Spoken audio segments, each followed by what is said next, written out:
संसद का बजट सत्र आज यानी गुरुवार से शुरू हो गया। यह सत्र कई मायनों में खास रहने वाला है। इन सब के बीच प्रधानमंत्री नरेंद्र मोदी ने गुरुवार को संसद परिसर में पत्रकारों को संबोधित किया। इस दौरान उन्होंने रिफॉर्म, परफॉर्म और ट्रांसफॉर्म को सरकार की नीति बताया। सुनिए प्रधानमंत्री नरेंद्र मोदी ने क्या कहा। 140 करोड़ देशवासियों के पुरुषार्थ का लेखा जोखा था और 140 करोड़ देशवासी और उसमें भी ज्यादातर युवा उनके एस्पिरेशंस को रेखांकित करने का बहुत ही सटीक उद्बोधन सभी सांसदों के लिए कई मार्गदर्शक बातें भी कल आदरणीय राष्ट्रपति जी ने सदन में सबके सामने रखी है। सत्र के प्रारंभ में ही और 2026 के प्रारंभ में ही आदरणीय राष्ट्रपति जी ने सांसदों से जो अपेक्षाएं व्यक्त की हैं, उन्होंने बहुत ही सरल शब्दों में राष्ट्र के मुखिया के रूप में जो भावनाएं व्यक्त की हैं, मुझे पूरा विश्वास है कि सभी माननीय सांसदों ने उसको गंभीरता से लिया ही होगा और ये सत्र अपने आप में बहुत ही महत्वपूर्ण सत्र होता है। ये बजट सत्र है। 21वीं सदी का एक चौथाई हिस्सा बीत चुका है। ये दूसरे चौथाई का प्रारंभ हो रहा है और 2047 विकसित भारत के लक्ष्य को प्राप्त करने के लिए ये महत्वपूर्ण 25 वर्ष का दौर आरंभ हो रहा है और ये दूसरे क्वार्टर का, इस शताब्दी की दूसरे क्वार्टर का ये पहला बजट आ रहा है और वित्त मंत्री निर्मला जी देश की पहली वित्त मंत्री ऐसी है, महिला वित्त मंत्री ऐसी है जो लगातार 9वीं बार देश के संसद में बजट प्रस्तुत करने जा रही है। ये अपने आप में एक गौरव पल के रूप में भारत के संसदीय इतिहास में रजिस्टर हो रहा है। साथियों, ये विश्व का प्रारंभ बहुत ही पॉजिटिव नोट के साथ शुरू हुआ है। आत्मविश्वास भरा हिंदुस्तान आज विश्व के लिए आशा की किरण भी बना है,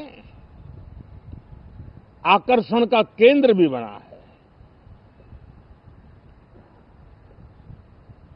इस क्वार्टर के प्रारंभ में ही भारत और यूरोपियन यूनियन का फ्री ट्रेड एग्रीमेंट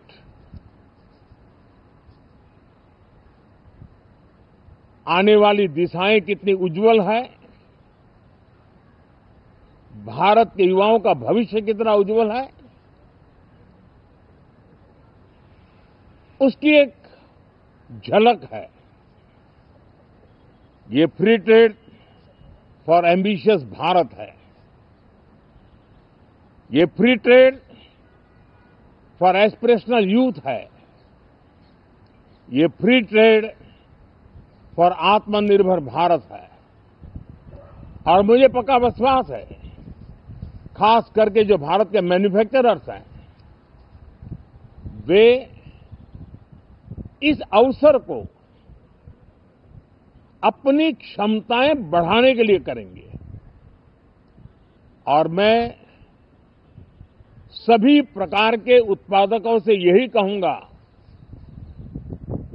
कि जब भारत यूरोपियन यूनियन के बीच मदर ऑफ ऑल डील्स जिसको कहते हैं वैसा समझौता हुआ है, तब मेरे देश के उद्योगकार, मेरे देश के मैन्युफैक्चरर्स अब तो बहुत बड़ा बाजार खुल गया, अब बहुत सस्ते में हमारा माल पहुंच जाएगा, इतने भाव से वो बैठे न रहे। ये एक अवसर है और इस अवसर का सबसे पहला मंत्र ये होता है कि हम क्वालिटी पर बल दें। हम अब जब बाजार खुल गया है तो उत्तम से उत्तम क्वालिटी लेकर के बाजार में जाएं और अगर उत्तम से उत्तम क्वालिटी लेकर के जाते हैं तो हम यूरोपियन यूनियन के 27 देशों के खरीदारों के पैसे ही कमाते इतना नहीं, क्वालिटी के कारण से हम उनका दिल जीत लेते हैं और वो लंबे अरसे तक प्रभाव रहता है, उसका दशकों तक उसका प्रभाव रहता है। कंपनियों का ब्रांड देश के ब्रांड के साथ नए गौरव को प्रस्थापित कर देता है और इसलिए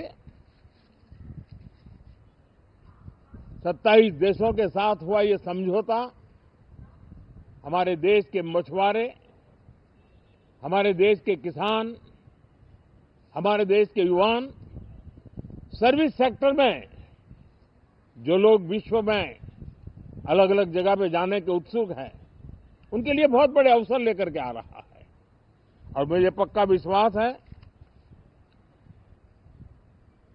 एक प्रकार से कॉन्फिडेंट, कॉम्पिटिटिव और प्रोडक्टिव भारत की दिशा में ये बहुत बड़ा कदम है।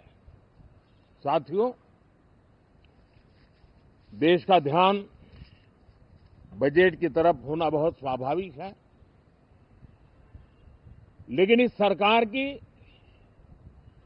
ये पहचान रही है रिफॉर्म, परफॉर्म एंड ट्रांसफॉर्म और अब तो हम रिफॉर्म एक्सप्रेस पर चल पड़े हैं, बहुत तेजी से चल पड़े हैं और मैं संसद के भी सभी साथियों का आभार व्यक्त करता हूं कि इस रिफॉर्म एक्सप्रेस को गति देने में वे भी अपनी सकारात्मक शक्ति को लगा रहे हैं और उसके कारण रिफॉर्म एक्सप्रेस को भी लगातार गति मिल रही है।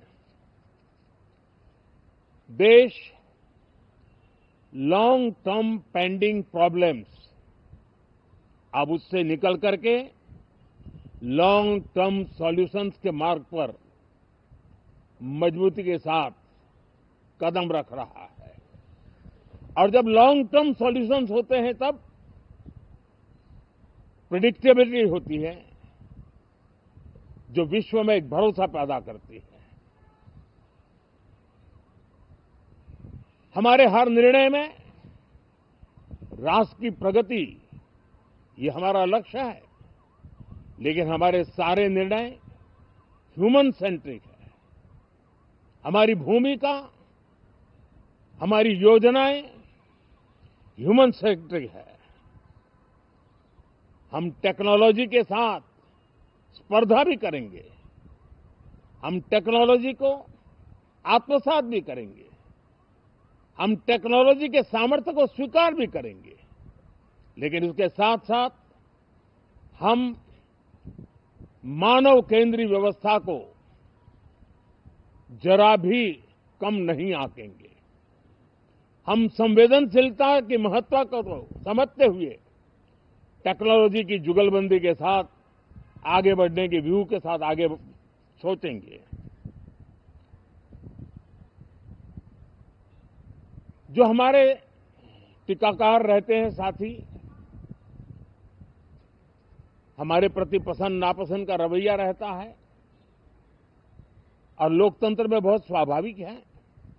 लेकिन एक बात हर कोई कहता है कि सरकार ने लास्ट माइल डिलीवरी पर बल दिया है। योजना फाइलों तक नहीं, लाइव तक पहुंचाने का प्रयास रहता है और यही हमारी जो परंपरा है उसको हम आने वाले दिनों में रिफॉर्म एक्सप्रेस में नेक्स्ट जनरेशन रिफॉर्म के साथ आगे बढ़ाने हैं। भारत की डेमोक्रेसी और भारत की डेमोग्राफी आज दुनिया के लिए एक बहुत बड़ी उम्मीद है। तब इस लोकतंत्र के मंदिर में हम विश्व समुदाय को भी कोई संदेश दें हमारे सामर्थ्य का, हमारे लोकतंत्र के प्रति समर्पण का, लोकतंत्र की प्रक्रिया के द्वारा हुए निर्णयों का सम्मान करने का ये अवसर है और विश्व इसको जरूर स्वागत भी करता है, स्वीकार भी करता है। आज जिस प्रकार से देश आगे बढ़ रहा है, आज समय व्यवधान का नहीं है, आज समय समाधान का है। आज प्राथमिकता व्यवधान नहीं है, आज प्राथमिकता समाधान है। आज भूमिका व्यवधान के माध्यम से रोते बैठने की नहीं है, आज हिम्मत के साथ समाधानकारी निर्णयों का कालखंड है। मैं सभी माननीय सांसदों से आग्रह करूंगा कि वे आएं, राष्ट्र के लिए आवश्यक समाधानों के दौर को हम गति दें, निर्णयों को हम शक्ति दें और लास्ट माइल डिलीवरी में हम सफलतापूर्वक आगे बढ़ें। साथियों, आप सबका बहुत बहुत धन्यवाद, बहुत बहुत शुभकामनाएं। प्रभातखबर.com, विश्वास वही, रफ्तार नहीं।